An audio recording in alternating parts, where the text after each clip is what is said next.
Hi and welcome back everybody. I'm Tracy, the owner of One Crochet Nation. Just going to preface this by saying this is my reading section of my YouTube channel. Again, like I said in the last video, is I love to read, and since I am down for the count crocheting wise for a little while longer, I'm going to be doing some of the reading of my favorite books for some very special people out there. And if you would like to be featured, please like, subscribe, and let me know in the box below. I will be happy to feature your child. First names only, please. Let's keep everybody safe out there in future videos. So this one is for Angelina and Arabella, two little girls that are just special and near dear to my heart, and I don't get to see you guys often enough, so I'm hoping that this story time with Auntie is first is going to be really special and something that you can look forward to in the future, girls, as you watch. So let's get started. This is one of my favorite books ever, as told to Francesca, the true story of the Three Little Pigs by A. Wolf. Let's get started. Sorry if I'm a little slow on the turning of pages because, well, one-handed. Now, everybody knows the story of the Three Little Pigs, or at least they think they do. But I'm gonna let you in on a little secret. Nobody knows the real story because nobody's ever heard my side of the story.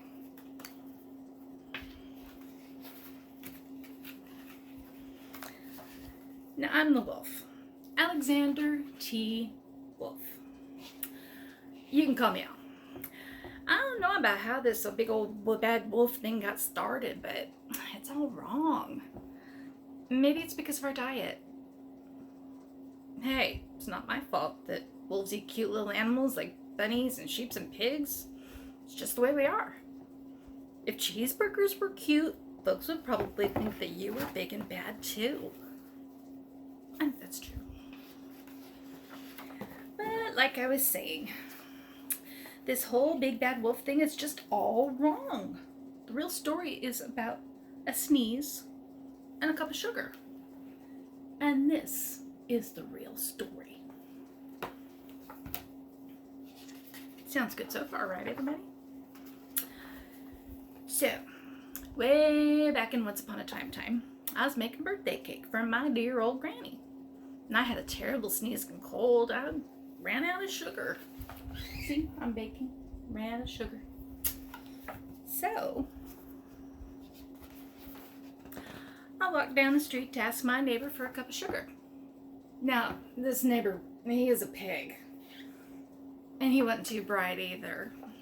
He'd built his whole house out of straw. Can you believe it? I mean, who in their right mind would build a house out of straw? So, of course, the minute I knocked on the door, it fell right in. Well, I didn't want to just walk into somebody else's house, so I called out, little pig, are you in? No answer. I was just about to go home without the cup of sugar from my dear old granny's birthday cake, and that is when my nose started to itch. I felt a sneeze coming on. Well, I huffed and I snuffed. And I just sneezed myself a great sneeze.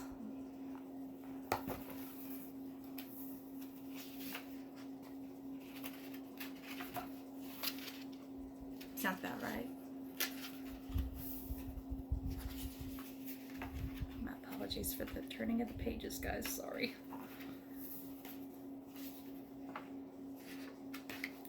There we go. And do you know what? The whole darn house just fell down. Right in the middle of that straw was that first little pig, just as dead as a doornail. Well, he'd been home the whole time. Now, it seemed like a shame to leave a perfectly good ham dinner just lying there in the straw, so I ate it up. Just think of it as a big cheeseburger laying there. Now, I was feeling a little bit better, but I still didn't have my cup of sugar, so I went to the next neighbor's house. Well, this neighbor was the first little pig's older brother. Now, he's a little bit smarter, but not by much. He built his house out of sticks. Now, I rang the bell on the stick house. Nobody answered, so I said, Mr. Pig, are you in? He yelled back, "You go away, Wolf. You can't come in because I'm shaving the hairs on my chinny chin chin."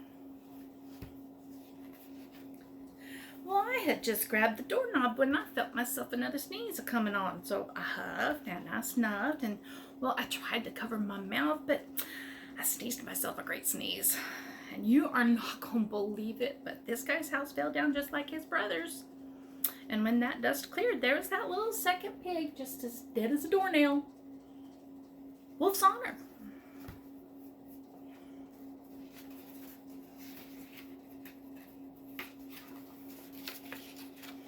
It's getting good.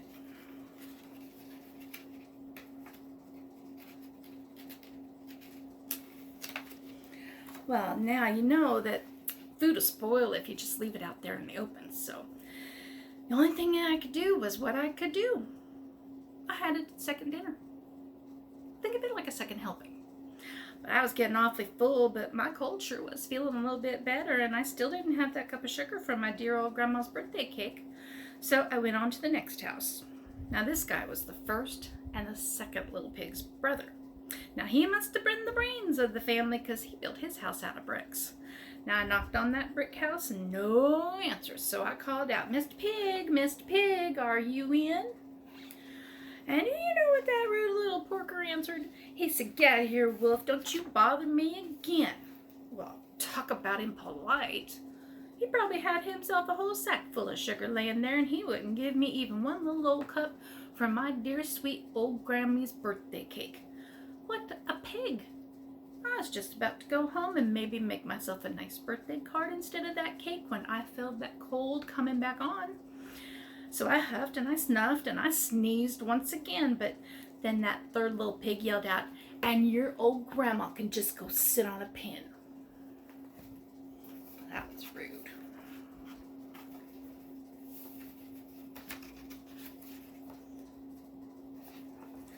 So now I'm usually a pretty calm fellow. But when somebody goes talking about my granny like that, I go just a little bit crazy. So when the cops drove up, of course I was trying to break down that pig's door, and the whole time I was just huffing and puffing and sneezing. Oh, I made a great big scene. Whew.